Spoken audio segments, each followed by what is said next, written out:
Бақыт деген сенің бала күндерің, бақытсыз ақ бақытты болып жүргенің, бақытыңда басқасында білмеуің, бақытсыз ақ ойнап күлгенің. Бақыт деген сенің бала күндерің, бақытсыз ақ бақытты болып жүргенің, бақытыңда басқасында білмеуің, бақытсыз ақ ойнап күлгенің.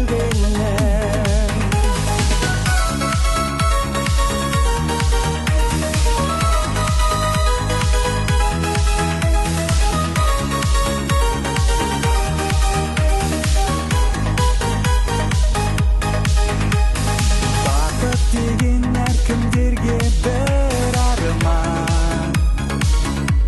Биыл Кан кәсіпшілік лагері салтанатты түрде ашылды.